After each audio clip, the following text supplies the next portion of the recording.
everyone, and thank you all for being here today. I'm Debbie Hamilton. I am the Executive Director of the Business Insurance Foundation. It will be my privilege today to introduce all three of our panel discussions, the first of which is Together Apart, D&I in the Era of Social Distancing. Our group of industry leaders will discuss the effect of the COVID-19 pandemic upon the workplace, and in particular, on D&I efforts. The panel will be led by our moderator, Kim Davis, Chief D&I Officer at NFP. Our panelists are Lauren Young, Chief D&I Officer at Zurich, Jeanette Quesada Kunkel, Chief HR Officer, NFP, and Robert Jett, Chief Global Privacy Officer, Crawford.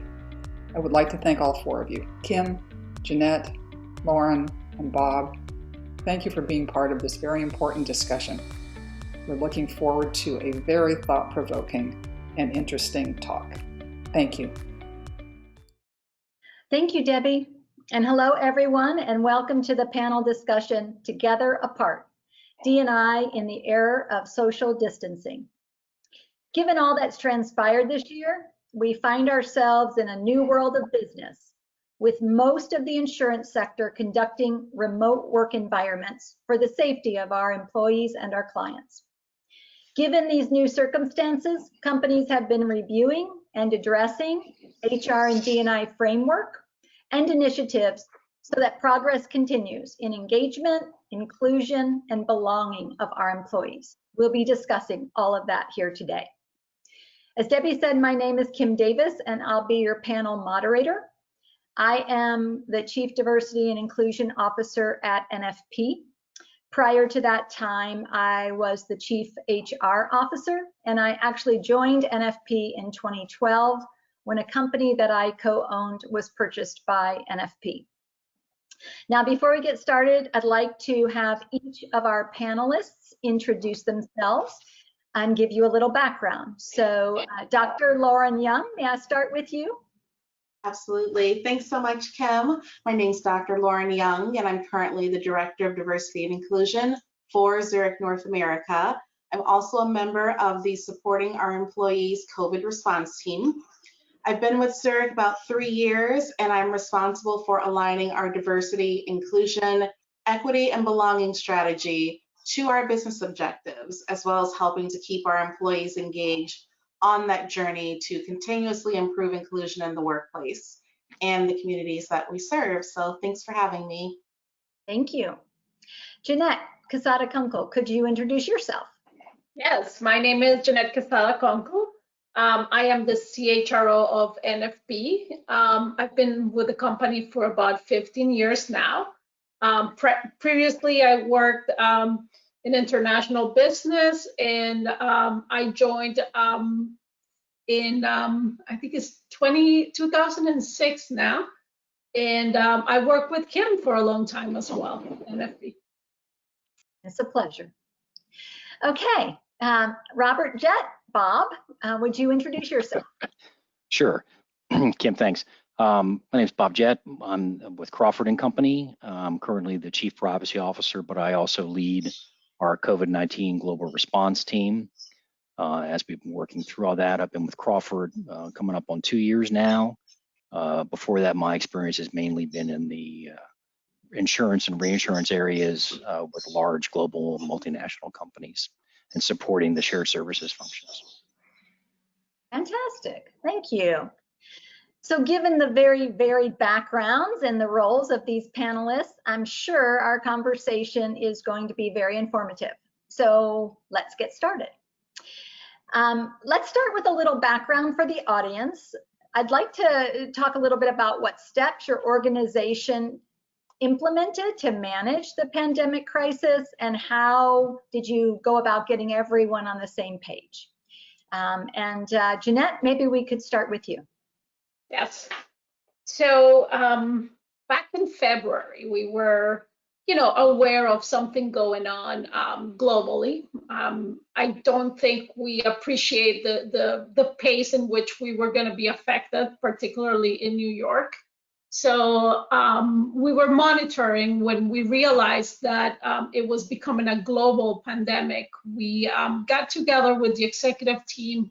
We formed a subcommittee within the executive team that was comprised from leadership of different sectors of the company, different departments of the company. And we also engaged with an infectious disease doctor, an MD, to advise us on what was going on the ground and what type of measures we needed to take in order to have a safe workplace, right? We decided to have everybody, work from home. We did that rather quickly. And at the same time, we worked with our businesses to communicate with clients and also share our experiences with clients as we were going through this transition ourselves. Okay, thank you. Dr. Young, would you like to go next?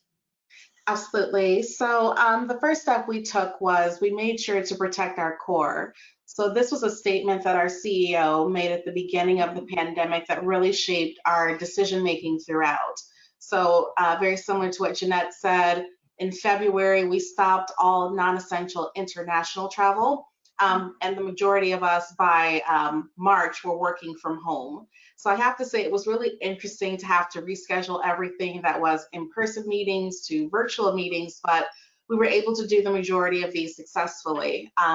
We just started our adaptation to Microsoft Teams about 2 months prior, so that really became a mainstay after the pandemic started. The second step we took was to form that task force whose role was to execute what we were going to do to protect our core. So whether this was to monitor employee well-being with pulse surveys, just to ensure that everyone felt safe and they were able to manage their workload in their home environment, even to providing more resources to make sure employees could stay healthy while working from home. I joined this task force to make sure I could support our people. And then the third step was just adjusting where needed based on employee feedback. So, we did a lot of pulse surveys, and one area where we wanted to make adjustments was our remote working policy. So given that we had so many working parents that were not only trying to balance their jobs with, at the company, but they had school that was virtual now that they had to deal with their kids, we wanted to extend the ability to take PTO in hourly blocks. So that's been very helpful. We were already doing that in Canada, but we wanted to extend that to the US as well. And that really came back from the feedback we saw in employee pulse surveys. Thank you. And Bob, would you like to share what your company has done? Oh, you're on mute. Very similar to what Jeanette and Dr. Young had mentioned there too. We very early on, actually at the end of January, started to look at our travel. We're also a global company, issued our travel restrictions, started to monitor those for the hotspots. Very quickly on, we started with daily management meetings. So the first thing was to get everybody together. We started those off pretty much every day in the evening, and then started to have 2 a day at some points where we could pick up if we need to bring people on from Europe and Asia to get the coverage. Those are really key, I think, to make sure that everybody was on the same page and we understood what the objectives were. One of the big points that we did was we created a cadence of communications. We called them a health and safety update. So every Sunday evening, so that would capture the people that were coming into the office on Monday morning, we would send out an email from myself and the Chief Human Resources Officer that would communicate health and safety updates. We kept people apprised of how many people in the company, were in the hospital as an example. So we really tried to create a communication that was communicating information as well as providing tools, self-help tools, links to items on the internet, links to items on our intranet, self-care, anything that we thought that people might find useful and helpful. It pretty much opened to everything. And like I said, we tried to create a cadence of that so that people got comfortable, and we got a lot of good feedback that they would look forward to the updates, and that became really the pipeline that we really communicated with our employees globally. We Also, too, we had a number of use the CEO and our management to basically reinforce the consistent message of saying, you know, our employees' safety and health is the #1 priority, and that was really what carried us through. Anybody who had an issue or wanted a question for us, we would basically say it's got to be something where we're not putting our employees at risk.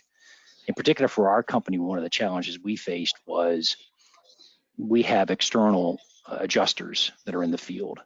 So in addition to the office, you know, having people in the offices, we still had to have the capabilities for our employees to interact with people in the windstorms or the catastrophe events that were happening in the United States and still are happening in the United States.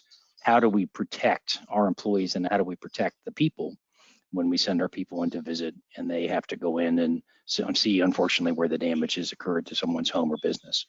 So that was a bit of a challenge, and we were able to get out of the chute very quickly. We came up with the triage protocols and screening questionnaires. We were able to document that and move on. So it was very, very quick to move that. But again, I think to echo what Dr. Young and Jeanette said, we were very key on making sure that our employee health and safety was paramount.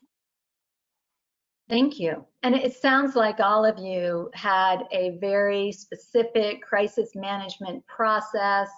Sounds like it was very similar in many respects, that you were really focused and concentrating on how to make it an easy transition and to keep everyone safe. So I think that is a nice way to get started. Now, here we are, and it's been several months and a lot has happened. Let's talk a little bit about where you are with your planning process today. So you're trying to keep your employees safe and healthy. We are in this social distancing world, and we are also starting to think about returning to work versus staying in remote work. So let's talk a little bit about where you are in that process today. And Dr. Young, why don't we start with you this time? Sure. So we have a pretty established task force and a building management team that's really done a fantastic job about keeping everyone safe while they're working at home, and also safe if they decide to come into the office, if they were to, let's say, pick up something from their desk that they needed, like if they had a mouse or a keyboard that they were using prior to the pandemic, they could come and pick that up safely. We've had a few stops and starts because, you know, we don't really know how long this pandemic is going to last. So we would say we're going to be working from home until, you know, we'll give a date of sometime in May. That got pushed out to September, you know, and that continues to be pushed out. So right now we're not looking at coming back into the office as a whole until sometime next year. We'll reassess in January. But I know that there's more in the works as far as scheduling, you know, how we can social distance in shared spaces. So our building management team is really hard at work on putting together strategy for all of this. So I'm sure we'll be hearing more in the coming months for this. Okay, thank you. Bob? Yeah, the same. I mean, we've pretty much been in the same boat, which is in addition to coming up with protocols around people coming back into the office. So very much the same that Dr. Young mentioned, which is, you know, we have people that need to come back and gather mail. We have packages, we have deliveries where we're getting, you know, updated IT equipment or just the normal business as usual, if you will. So we've really just tried to push that out. We did go through and do it, as Dr. Young mentions, you go through that inventory of offices, who's in the office, who are, you know, we started to classify people as, you know, essential or non-essential, so that if we did need people to go back in the office. And also as a part of that too, we also started to use the surveys really as a way to talk about, I think the first thing we did was unique, was we created a general survey just to kind of get a general pulse of the population, certainly in the US, about how comfortable would you be going back into the office. And then from that, we said, okay, well, maybe and then we sort of created sections within that and say, okay, are you caring for your elderly parents? Are you caring for someone who's classified as high risk, either a child or some other family member or people in the household? And then really just tried to do it there.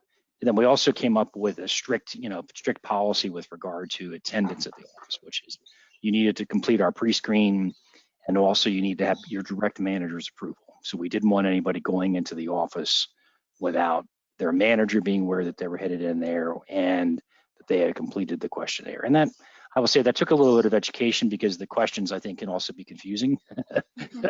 I thought of confusing sometimes. But the good news is that, we were able to sort of replicate that. We use that pretty much globally. It started in the US a little bit, and we use the same. And as we all know, that the health and safety, I think, I will say I learned quite a bit about sort of health and safety requirements in the United Kingdom, Canada, and the United States and Australia. They're different but similar. I mean, it's just a different focus on it. And so we all learned a lot, I think, about, how do we train? How do we think about documentation and, putting the little footprints in the elevators and making sure people understood that we were going to control capacity in conference rooms if they were going back in for meetings. And I agree with Dr. Young. It's really been fits and starts. I think there was a lot of momentum and a lot of excitement in the middle of the summer when there was a dip and we were all getting ready to kind of re-engage. And then, of course, the second wave in the US hit, and now the second wave in Europe is hitting. And we're all kind of going, okay, let's hit the pause button, and then But the good news is, I think, it's a, I'm sure, like everyone else, we created a process that's repeatable, in the sense of it's the same things. We just have to, the names will change and the dates will change, but the process of getting people back in safely and making sure that they have the supplies. I will say that was one of the other challenges that we faced. Was the supplies.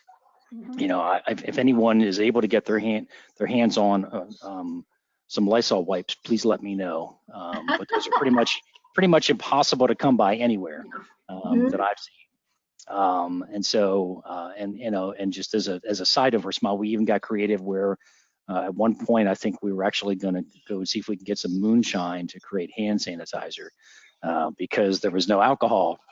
There was no grain alcohol available because people were going out and grabbing that to make their own hand sanitizer. So we had some very creative people that were working hard to make sure that we had the proper supplies, because we wanted, that was the other key too, was it's one thing to have a plan to get people back in the office, but we need to do it safely, make sure there's supplies there for them to feel safe in the office. Very good. Jeanette, what would you like to add? Yeah, very similar to what Bob and Dr. Young mentioned before. We develop a process, but we also learned that, the realities on the ground are very different, right? So while we have core principles, safety, screening processes, the procurement of supplies, we also have to shift based on local requirements, right? Even if people are ready to go back or feel safe enough to go back, and we have strong process, we have to pay attention to compliance. We have to pay attention to, the way that people travel to work, right? Is very different when, you drive in your car or when you take public transportation as well, right? Also, because of our geographic footprint, the conditions in the buildings are different, right? And how they're managed. A big sky rise in New York City is very different to our West Virginia office. So it's been a very, very interesting exercise of maintaining core principles, those being the safety and well-being of our employees, while trying to adapt to local realities, right? We have also focused a lot on mental health most recently. And we have used the same tools. We've done surveys, pulse surveys, and more, detailed surveys. We're also going out with resources. We have enhanced, some of our core offerings around mental health, and trying to, stress to our employees and our team members that they're not alone.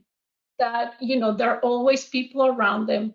And trying to be a presence. So from the CEO, we increase the frequency of our all company calls. I'm also part of those calls, and we have encouraged local leadership to bring not only the business but also the well-being of our employees as part of those businesses processes right now. So those are some of the things that we have been focusing on most recently as we try to bring people back. It's been a stop and start, right? Like you guys say, and I think we're going to be on this for a while. Yeah, That's right. And I think as we think about this return to work, one of the things that it's going to create is you're going to have some people in the office and you're going to have some people who are continuing to be remote. And so, Bob, what I'm wondering, and this really goes to the HR and D&I policies and practices, but what do you see as some of the challenges arising, and how do you plan to solve for that ability to connect when not everyone is together? Some are and some aren't. It makes it a little different for people's experience. What are you guys planning to do? Yeah, we're, I think it's a combination of what we've talked about, which is, we want to make sure that we're pushing information out. Actually, we recently really got the management team together and talked about, okay, let's come up with, we don't want to do confusing messages, and let's just everybody pick a day. And that was, it seemed simple, but it was pretty funny. And the CEO is like, well, I want Tuesday. And so we just basically said, okay, so we can start to say to people on any given day, this is the communication you should expect from us. The CEO message is going to come out on this. I mean, barring any urgent matters, but the idea was to get back to that cadence, which had worked well for us. So first part was, okay, how do we make sure that we're funneling and communicating with the people on the topics we need, whether it's cybersecurity, whether it's the CEO message, whether it's the results, whether it's HR and the D&I work that was being done, and some of the courses that were being offered around that as well. And then we started to sort of say, okay, how do we start to get people back in the office? Who wants, really, where I would imagine, as a lot of companies are, we're going to not to be looking to force anybody back in the office. It's going to be very much on a volunteer basis, and people that we want people to be comfortable coming back in. And some people want to be back in. There's a lot of us, I think, that thrive, and I think we talked when this panel got together early on about managing the introverts and the extroverts and the people that get energy from being in group meetings and sort of thrive off that with people that are very comfortable working from home, just a cup of tea and just jam it in. So you're absolutely right. That is going to be an ongoing challenge. I don't know that we have it right. I think it's really going to be using obviously all the meeting tools that we have with Zoom and Teams and what have you, and some of the other stuff, and then just and they've done a great job, I think, of updating the tools as well. So that's really part of it, is making sure that people feel communicated. The other things we've done too, just real quick, has been we've also done a number of town halls where we've just really tried, and not massive town halls, really what I would almost call intimate town halls, where we just try to pick 2 or 3 people that we know in the company and reach out to them, and then encourage them to reach out to 2 or 3 people they know, so that it's more casual, like you would do in the cafe, or if you met somebody in the elevator lobby or walking in from the parking lot. So the idea was to create a more of a casual, a casual interaction, but just remind people that it's important to interact. Thank you. And that is the key, right? It's the casual interactions people are going to miss, especially if some people are in the office, some people are not. There's this whole conversation about how do you continue to network and those kinds of things. So Jeanette, in thinking about that, as you are contemplating how to keep all the employees engaged, regardless of whether they're in the office or not, what might that look like for you?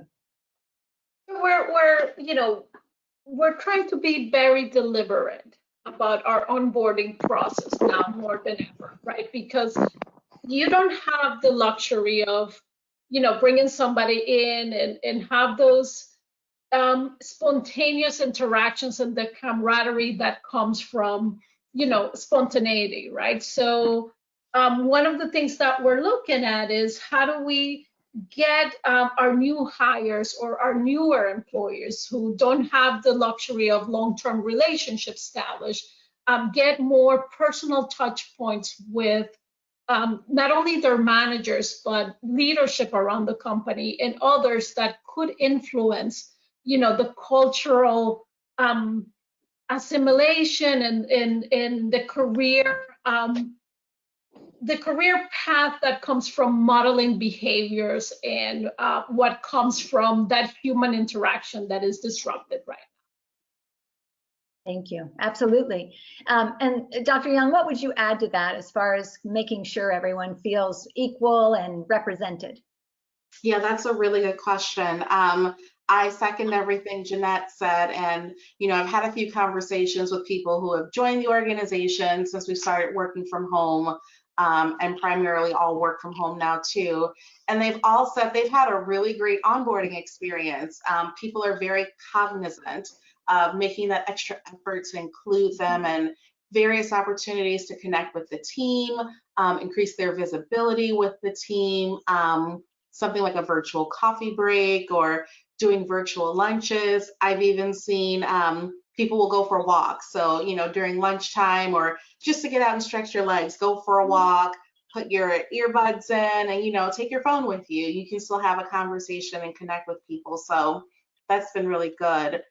We used to have new hire orientation breakfasts once a quarter at our headquarters location just to bring together everyone who's joined in the company. But today we've moved that to virtual recognition breakfast. So everyone grabs their coffee, their favorite breakfast pastry, and we just get together once a quarter and we take special care to highlight the new team members too. Excellent. And Bob, anything special you're doing for your new hires to make sure they're feeling connected? No, I think it's really the same as Dr. Young mentioned. I mean, we're really trying to, we are starting to toy with the idea of having them come into the office on a one-on-one basis for new people if there's some specialized training.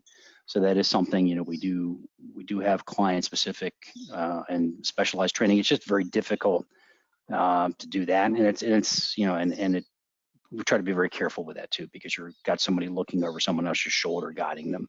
So I think for some of that, where you're looking at that, part of the same thing too is we just try to come up with engagement packages too to send to them. Hey, let's give you something to feel, whether it's a mug or a shirt or something. Give you something to feel that you've got something that's branded that shows that you are a member of a team and that we're engaging with you. So it's been pretty consistent.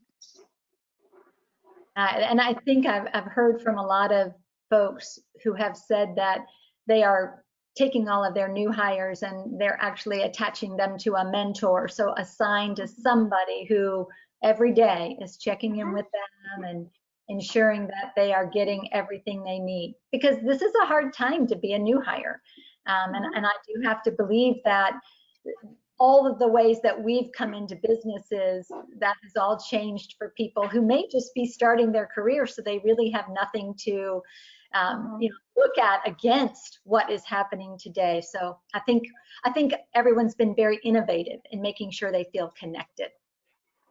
So the pandemic has been ongoing, and then we had the very public killings of a Black man and woman. The anxiety, stress, and grief of our employees has been very evident. How's your organization working to support employees during not just the pandemic, but the racial uprising and challenges that we're facing? Jeanette, do you want to start with that one? Yeah, I think and you were very involved in this, Kim. It came from the top. Our CEO made a commitment to our core values and who we are as an organization. Beyond an incident, what we have believed and what we try to do every day. Then we have the diversity and inclusion, the D&I board that is comprised of employees throughout the company who gave really thoughtful feedback and concrete actionable items for us to consider around messaging, around reaching out, having tough conversations. I know, Kim, you most recently provided resources around, a therapist, and that was requested by the team, right? A therapist who had experience with trauma and was a person of color himself or herself to be able to relate in a more direct way to the team. So we have reiterated again our core values, and we have also dedicated resources on contributions, matching contributions to organizations that that are involved in social justice. And this is a core message that every time we have a call, an employee call, is reiterated and brought up as something that, you know, is extremely important to all of us. Absolutely. Yes. Thank you. Dr. Young? Yeah, so I'm just going to start off by saying at the beginning of the year, when I outlined what our diversity with inclusion strategy was going to look like, I was very secure with it. And then COVID happened, and then George Floyd was killed, and Ahmaud Arbery and Breonna Taylor, and then so on and so on. And then suddenly none of this was good enough. All of the efforts that we put together were really nice to have, but they were missing what people needed at the end of May going into June. And that was really more conversation, more empathy, and more compassion for each other. So I had a conversation after the Memorial Day weekend with our leaders, and we also invited those who represent our ERGs into the conversation, and just, you know, from employees all across the company. And everyone was just hurting, you know, some of us more than others for sure.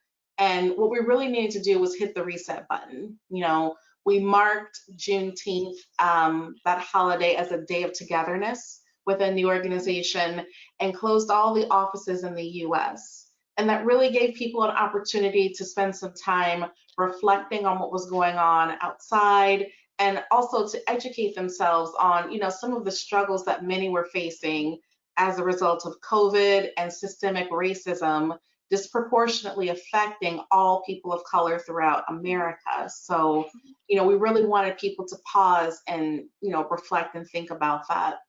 When we all came back together as an organization at the end of that week, we hosted a town hall. Well, actually, I'm going to say it's a listening session in the structure of a town hall. So we gave the platform to 7 Black leaders throughout the organization that people may have known, may not have known, depending on what function they were a part of. And we opened it up to the entire company. Just come back and listen. You know, you don't have to put in any questions. You know, we didn't allow people to write questions into the panelists, but just listen to their experiences and things that they face in their careers, in their personal lives. And it was really interesting to hear their insights, because we've never shared, you know, these types of conversations openly within our organization. And I'm assuming that a number of companies haven't either. So it was a real turning point for our organization. It was attended live by more than 3,000 employees for an hour. And it really got the momentum going as far as what were we going to do to take action for racial equity as an organization. So since then, we have published both internally and externally 9 specific actions that we're taking as a company to advance our diversity and inclusion. And we've added equity and belonging to that statement as a company. One of the things we did last week, we kicked off our Executive Diversity and Inclusion Council. And we were very purposeful about having internal representation as well as external representation on this council. So we've invited customers and brokers into this council, as well as some community partners that we were supporting through some of our contributions to their causes. So we've also crafted what's called a belief statement, very similar to a mission and vision that a company may have, but a belief statement as to what the future state of our organization can look like once we see the results of the actions that we've created. And then finally, we're basing all of our efforts in metrics. We're also looking at transparency and accountability. So if we can't measure what we're doing, if we can't be transparent about what we're doing, and we haven't assigned accountability for the efforts that we're taking, then it's not a priority right now. So we really hope this helps align everything that we're doing with all of the strategic priorities that we have as an organization as a whole. Thank you. Yeah, a lot has changed, especially on the D&I side for planning. And Bob, what would you add? I'm not very much to add. I think Dr. Young and Jeanette covered it very well. I mean, we've very similar actions that we've been taking, which is to make sure that, you know, we acknowledge what's going on, get the CEO engaged, find a way to get the workforce engaged. We also did looked at Juneteenth as a date to be able to sort of bring people together on that and listen to what was going on, get speakers out in front, and really just it was more about just, if you have questions, ask them. If you have concerns, raise them, and let's make sure that we address them. And I think that was, I think Dr. Young raised it, which was we really focused on accountability and transparency. How do we hold ourselves accountable? How are we being transparent about what we're doing and coming out with it? So I think that covered it very well. I think everyone's eyes are on us, our employees and our clients, right? Everybody is looking at who we are and how we're putting actions from our words into play. I know when Jeanette was talking, we actually have joined a coalition with Nationwide in order to bring together some racial activities that will help us to balance equity training and some other opportunities within that coalition. And then we also joined the American College for Financial Services that is working with historically Black universities and colleges to bring more Black professionals into the financial planning and insurance sector. So there's a lot of work, I think, going on that does show how each of our companies are really engaged in this process and looking to make the changes that will help us all. So it's very impressive. And I want to take that one step further, because I want to ask you about the lessons you've learned along the way and how you can embed them into the culture on a go-forward basis. Because as we said, everything has changed. So Dr. Young, do you want to start with that? Sure. So for me, I would say the area of empathy has really been a standout area that I've noticed within the organization. We've always had this great approach to employee well-being, and we have these employee engagement strategies, but I think taking that extra step to embed empathy into our culture has been something that we've been actively doing as of late. So in our talent development strategy and some of the programming that we're rolling out now for training, helping people understand how to become better allies and advocates for each other, and even exploring our own biases. What does bias look like? There's more than one type of unconscious bias. People are learning, there's 7 different types of unconscious bias. These have all been critical steps to helping us create that sense of belonging within the organization, as well as the communities that we represent. So I go back and say empathy. Thank you. That's an important one. Bob, would you like to add? No, I was going to say the same thing with you. I mean, we've really focused on empathy and just making sure people are engaged. The biggest one was we had just started our programming on unconscious bias training at the end of last year, and we brought that back and we tweaked it a bit and we turned it around to kind of it's a requirement. The other thing too we did, I think, in support of the culture was we also required the new hires to take that training right, or take some of the courses and modules right as they're joining, so that there's not any kind of gaps or not any sort of disconnect with what we're about and what we're striving to achieve. So that surely helps connect that and your new hires together, doesn't it? Exactly. Jeanette, how about for us? I think for us, what's been interesting, we have done many similar initiatives around unconscious bias, around, understanding, the other, right? And you've been at the forefront of this.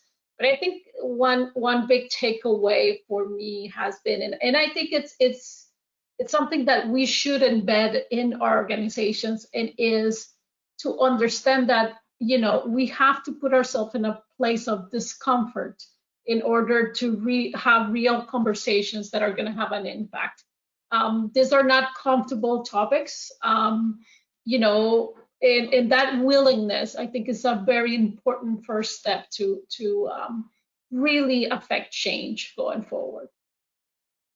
Absolutely. I think that's right. And in addition, I think when we talk about discomfort and we talk about understanding other people's experiences, we've been thinking a lot about allyship and this idea that people could just start to learn the basics, because I think people sometimes they're afraid that if they say something, it will be the wrong thing, that they might offend someone. So we've been crafting an allyship program that our employees can participate in that will allow them to gain some of these knowledge and skills along the way, because we need everyone to be an ally to each other.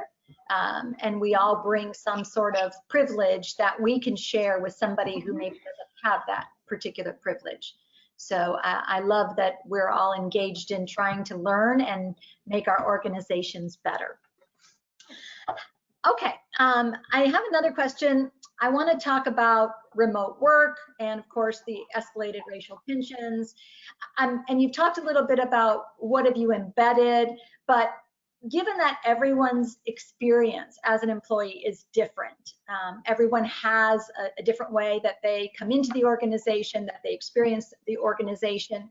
What are some ways you're thinking about that can foster inclusion to meet those different experiences that people may have, whether they come in as a Black professional, a Hispanic male, an LGBTQ community involved person, any of these things that people could come in with an intersectional into the organization.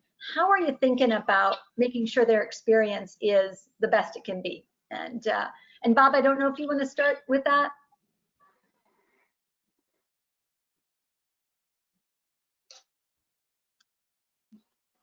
With obviously my focus has been a little bit more on the operational part, so unfortunately I can't speak to that as much. I mean, I am seeing what's coming out as a manager for people, and one of the things that we're really focusing on too is it's not just what we're facing in the United States in terms of the challenges we're facing here, but what are our employees facing in the United Kingdom? What are they facing elsewhere? So part of the work where I've been engaged on is trying to help understand how to, I think you need to have a global message, and we've been focused on that. Is that that's the as Dr. Young mentioned and Jeanette mentioned, that it's the values, it's your core values, it's your mission.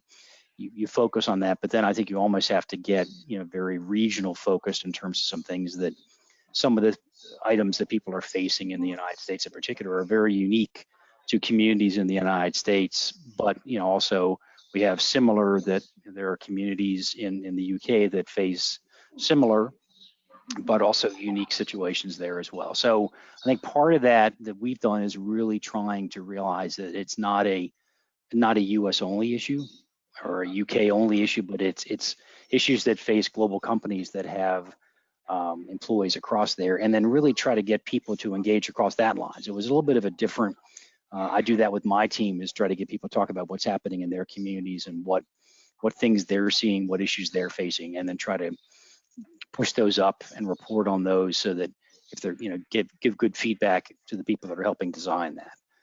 So like I said, part of my, and the work from home challenges for us have really been more, I'll be honest about, and we may get to this question, but we've really been focused on single mothers and people that are, and single fathers for that matter, but people who are now, the caregivers, the managing e-learning, making sure that there's meals, doing the shopping when you can get out.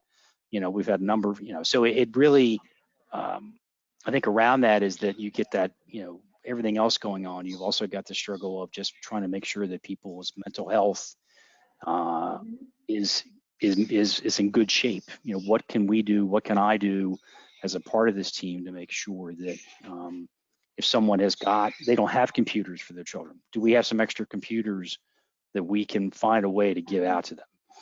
Okay, well, how do we, and then, how that goes, which is, all right, well, how do we do that in a way where there's not going to be bias, or people are going to feel that they weren't treated as fairly as other people? And so there's just a lot of consideration. So part of that, I think, goes back to your point about inclusion is, how do we start to help people in their at-home environment? And then I think, as for me, that helps. I think once you can get some of those stressors resolved in some areas, it helps you to be able to manage your coping mechanisms and look at other tools and other ways to help you in the other areas as well. Thank you.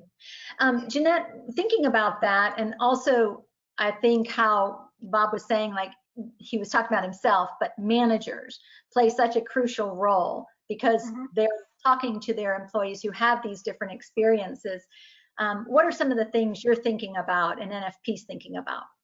Yeah, so we've been working in enhancing and shifting as this work from home environment has taken longer than we expected, right? So at the beginning, we focused on trying to empower managers on how do you manage remotely, right? Because that's something that we hadn't done as an organization.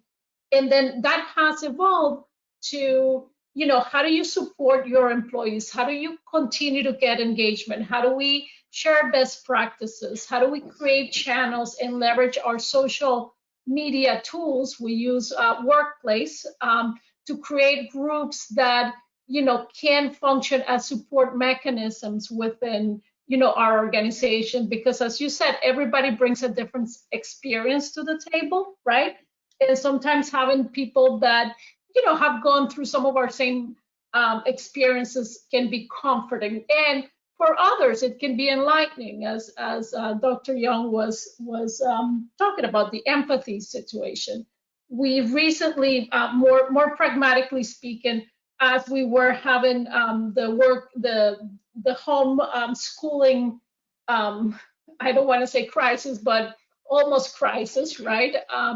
We engage a specialist on homeschooling to help our parents, give them tips on how do you create an environment that is suitable for you, for your child. How do you give yourself breaks? How do you structure your day, right? So we've been trying to gather, very, very concrete initiatives and tools to respond to the shift in realities, because it's not one thing, right?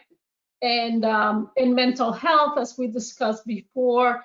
And also right now, we're focusing on, how do we make work possible, right, in a way that works for our employees and for our clients, right?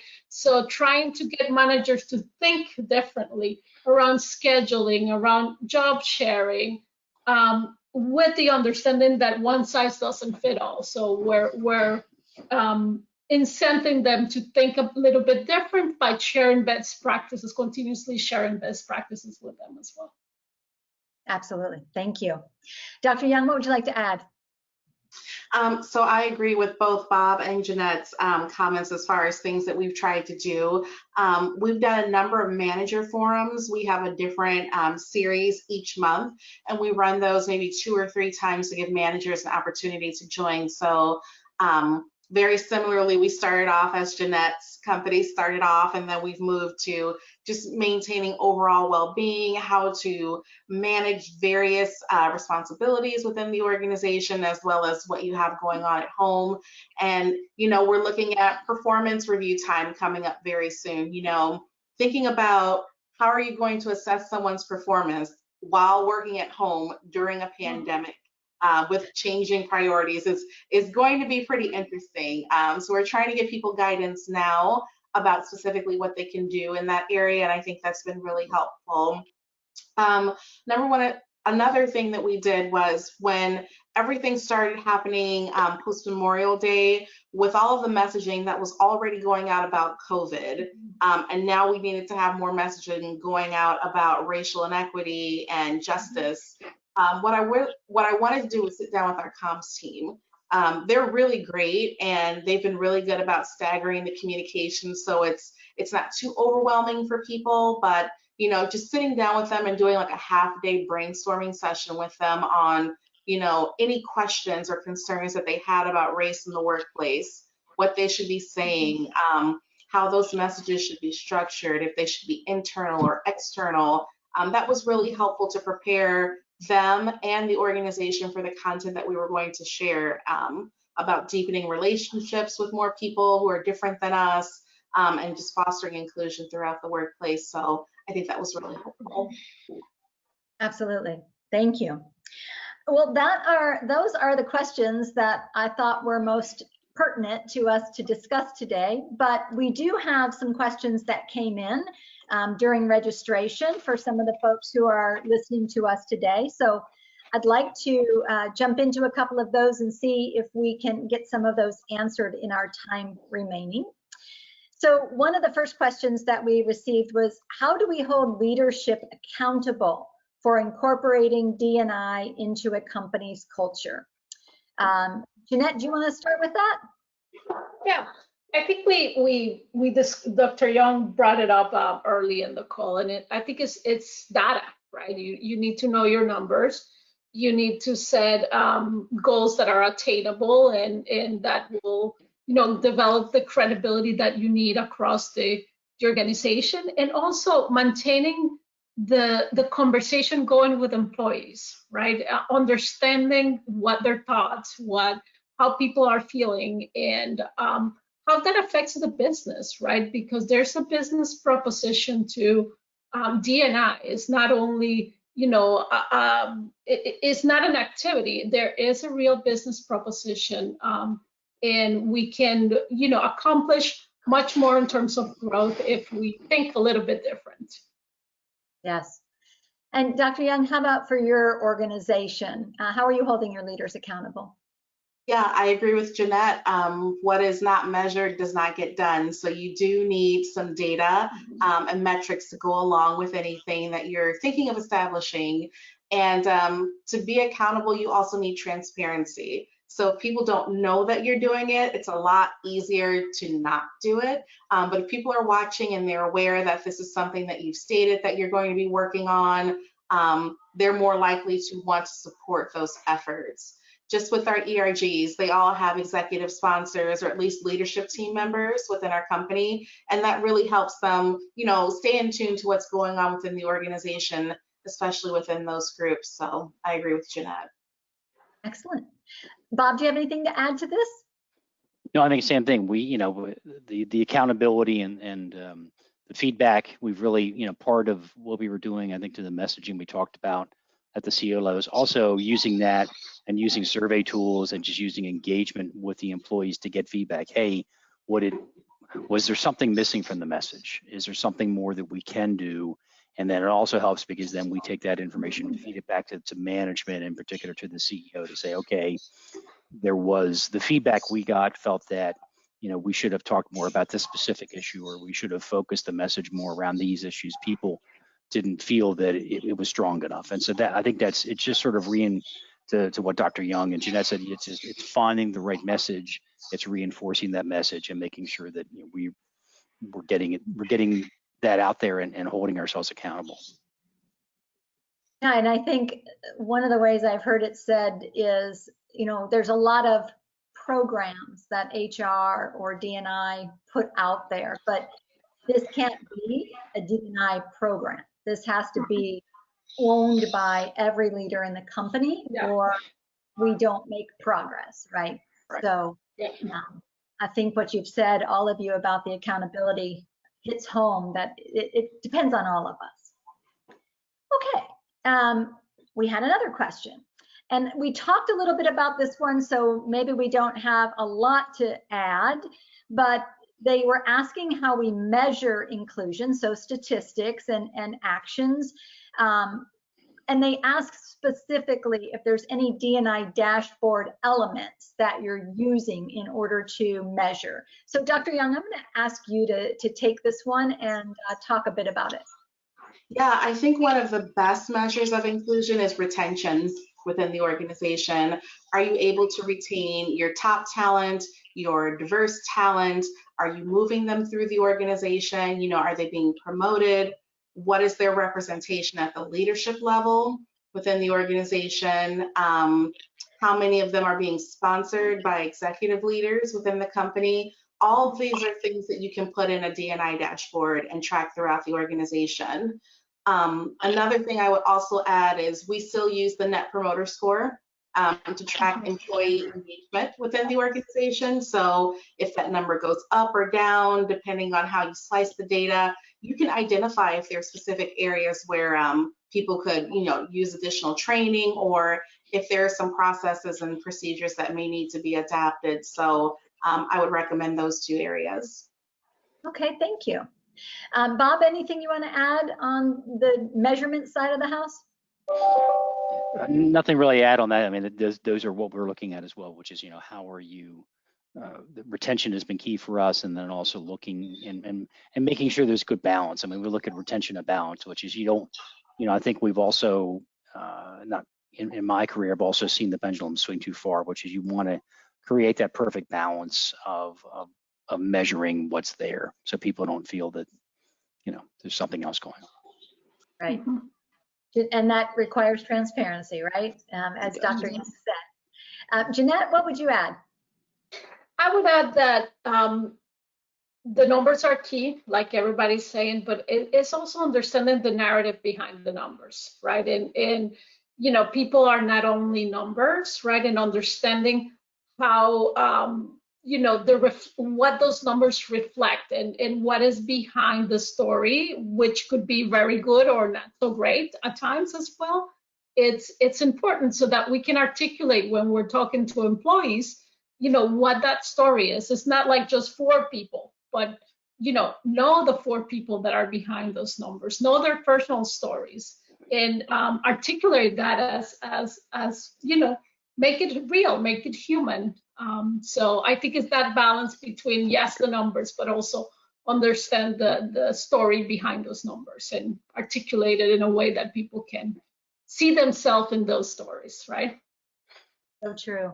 And yeah, that reminds me of the conversation earlier, just about hearing people's experiences and listening and learning. And you're right, you have to have both sides of that conversation. Yeah, I totally agree. Okay, we still have a few minutes left. So we also did get a few questions that came in when Business Insurance went through the D&I survey that they put out. And so I do have a couple of other questions. We'll take one and we'll see how we're doing on time. But I think there's one here that talks about D&I committees specifically. And I think what was happening is when COVID hit, not just D&I, but everything was put on hold, right? Everybody was just trying to get people out of the office, put them in a safe environment. So I think the question here is, what do you think is most impactful? So we have 1 quarter left between now and really the end of the year. What would be most impactful for your team or your organization to get done in this last quarter as it relates to the D&I initiatives? Dr. Young, do you want to start? Sure. One of the things that we're working on is building a broker and a minority broker and customer council. We've identified that's an area where we want to spend additional time and energy into crafting. How can we support our customers and brokers who are diverse in the space of insurance? So that's one thing we're really pushing to do. We have some support through our commercial insurance division at the leadership level, which is great to see. So that's something we're really pushing to get done this year. Okay. Bob, anything that you all have on your agenda for the last quarter? We've done, there's been a lot of movement around an employee advisory council. So really to kind of take what I've been talking about, the feedback, and that is something new in how do we engage with the employee advisory council along these various lines of inclusion and diversity, and also the messaging. Like I said, I think our new CEO is very keen on making sure that he's getting good feedback and that the messaging is resonating, and the messaging is what we can get out to the employees, and it's relevant. I think that's really the key, is how do you create that relevancy and that transparency of what's going on in the company. And one of the greatest ways, I think, so that's an issues ongoing, is an employee advisory council and how to get them engaged. Excellent. And Jeanette, what are we doing for the last quarter? Oh, I think for the last quarter, we're institutionalizing, so to speak, our Ally program. And we're also trying to get at the senior level, at least, facilitated conversations around race, right? So having those difficult conversations, uncomfortable conversations that we expect to bring a whole different way to look at the realities for many, many, many of our employees and just, the country in general. So I think those are two of what's high on on the D&I's agenda at this point. Absolutely. Yes. Thank you. And I think we could take one more question, and this one is about recruiting. So one of the questions that came up was, you always hear the conversation that there isn't a big enough pipeline. They can't find the right people because of the pipeline. And so I'd love to hear your thoughts on the pipeline issue and how, if you have any suggestions, we think about that maybe differently. And Bob, do you want to start? Yeah, I mean, I think the pipe, I can't remember a time when we haven't faced an issue in the pipeline in my career. I mean, I think it's always there, and we come up with unique tools to help and do that. I do think that, finding, the pipeline's always been really key, because you've got to find that balance again, which is, I need a person that's going to fit well within the culture. We want to bring people in, I think, to all the comments that Dr. Young and Jeanette and you have made, which is making sure you get the right people in that are going to complement and enhance the culture you're building for the company. How do you do that? I do see, I think there are people out there. I think the challenge is that, I will say, there's so much going on. We have so many things that we're facing. We have, work from home environments. We have managing a business, things like that, that I think sometimes it gets lost, because, I just look on, one of the things I try to do personally is people reach out to me on LinkedIn, or people that I know, and I know they're struggling to get interviews and they're struggling to get some stuff. So anything that I can do, I try to help facilitate that, because I think there are pipelines out there, and it's just finding that contact point to get them into the pipeline. And can't speak too much about that, because that's not an area that I focus a lot on, but I certainly try to push as many people as I can towards the intake of the pipeline. So. Well, it sounds like you do that very well from a manager perspective too. So, thanks. Jeanette? Yeah, so it's the issue of the pipeline. I think it's not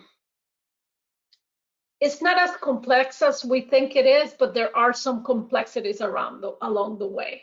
I think we need to be more deliberate in terms of how we, conduct the recruiting process.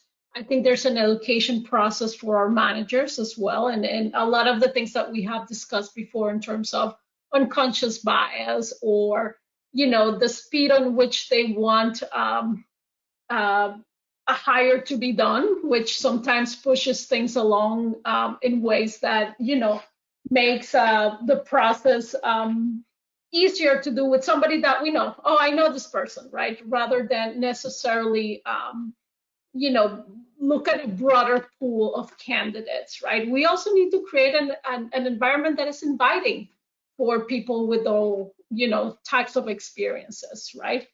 And it's around messaging, it's around who the faces that they see also as in the organization, is also about what the stories behind those numbers that we were talking about are in organizations. So I think it has to be a deliberate effort, but it's not an HR effort only. It is a business effort, right? And to the extent that, again, people understand that there's a business proposition to any D&I initiative, that should facilitate these conversations. So that's my take on that. Yeah, thank you. I'm going to ask you to close it out, Dr. Young, on the conversation around pipeline. Sure. And I love this question because I hear it weekly about pipelines. And this is a perfect example of why you need a diversity and inclusion dashboard, because if you hear this from leaders, you can go back to this dashboard and say, what about these people? Here they are. What are we doing internally to develop them and get them into the pipeline for anything that you may have in leadership or special roles coming up? So that's a first place to start. The other place to start, if you're looking outside of the company, is I really think it's important to, again, be intentional about deepening your relationships with groups that are diverse. So if you are having difficulty recruiting from HBCUs, I'll go back and ask you, are you trying to recruit from all HBCUs, or do you have a vested relationship with a few of them that you can really get in and say, hey, I have, some openings. I really want to work with your campus recruitment team, your business associations on campus with diverse individuals to get them in. There's two ways you can go about this. And, if you're more intentional about strategizing which organizations you want to work with, which schools, I think you'll see a much better result. Absolutely. Well, this has been a fantastic conversation, and I appreciate each of you bringing your experiences and your thoughts to us for this panel. I think at this time, our time has expired, so I'd like to say to the audience, thank you for watching. We will now take a 25-minute lunch break. Stay tuned, because the next session is going to be Leaders Like Me, Breaking Barriers for Black Men in Insurance. That will be starting at 12:45 p.m. Eastern Time. So please come back and be ready for that panel. And thank you to each of our panelists. It's been a pleasure. Thank you. Thank you.